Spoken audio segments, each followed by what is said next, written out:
As part of National Safety Week, it's prudent to talk about falls.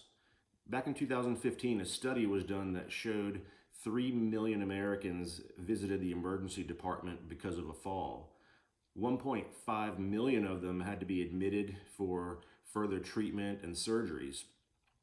Fall is the third leading cause of death among people above age 70.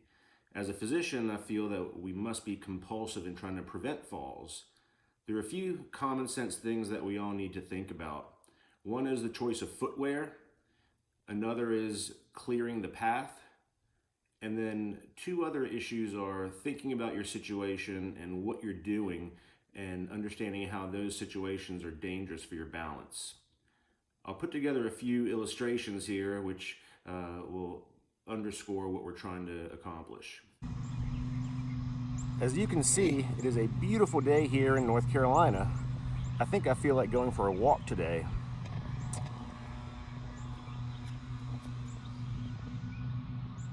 Let's see. Gosh, that's probably a good choice over there. They're comfortable. I can tie them. They're secure. And there's good gripping. Really good support. Gosh, but those are so cool. And they're so easy. And I can be on my way. I think I'm going to go for a walk with these on. Is that the right choice? With diabetes, Parkinson's, Alzheimer's, and other neurologic conditions, what happens is the sensors in your feet that send feedback up to your brain about where you are in space, whether you're leaning forward or backward, those sensors aren't working properly. The net result is there's not enough information going to your brain.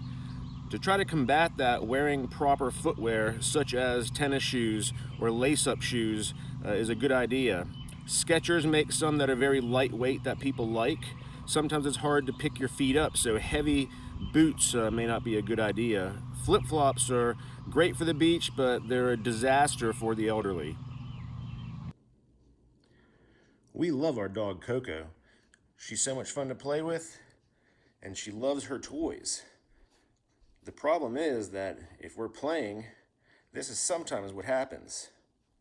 You can see that if someone were trying to walk through the room, there are a lot of dangers over here. It's very important to clear the path.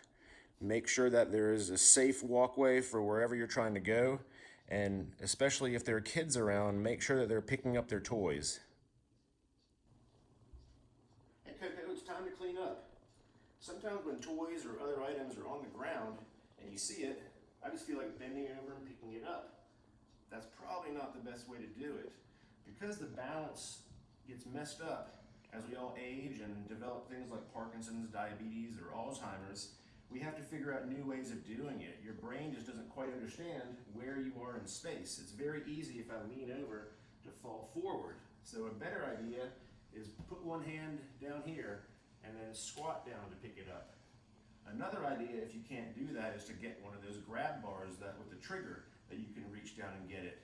And also, a very safe option is just to ask somebody to help you. For special occasions, it's sometimes fun to get down those special wine glasses when you're having company. But gosh, they're all the way up there. I'm just gonna reach up. Is that the best way to do it?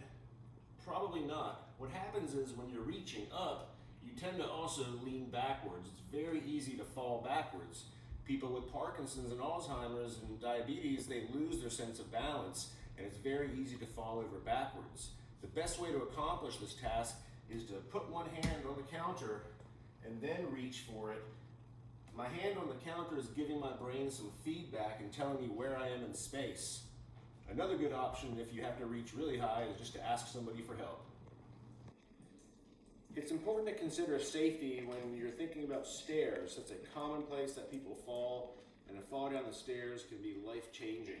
For example, you get home from a trip and you want to unpack and hurry up and get settled. Is this a good thing to be doing?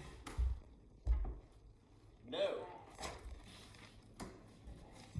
I always want you to have one hand on the rail anytime you're going to be going up the stairs. So if anything that you have to carry cannot fit in one hand or is too heavy for one hand, such as a suitcase, then set it on the ground, open it, and maybe unpack it individually and take things up. I'd much rather people take 3 or 4 trips up the stairs safely than to have one trip and have it be a really bad one. So remember, one hand on the rail at all times. The last danger zone that we'll discuss today is darkness. Do not walk in the dark. Nothing good happens. Vision plays a big role in balance. When you think about all the information that your eyes are absorbing and projecting into the occipital lobe in your brain, which is where the visual information is processed, your brain really learns a lot about where you are in space from your eyes. So when you close your eyes and you remove all that input, it can really disturb the balance. The same thing happens when it's dark and you can't see properly. So make sure you have a night light if you go to the bathroom at night, or perhaps a flashlight to take with you. It's also important just to realize that good lighting along the outside of your home as well as inside your home can really protect you from a fall. So everyone just remember, be careful. Falls are a big deal. We want to avoid them in any way we can. And if you don't want to listen to me, perhaps you will listen to someone else. Choose your footwear wisely. Do not bend over. Do not reach up too high. Do not carry things up the stairs. And be careful in the dark.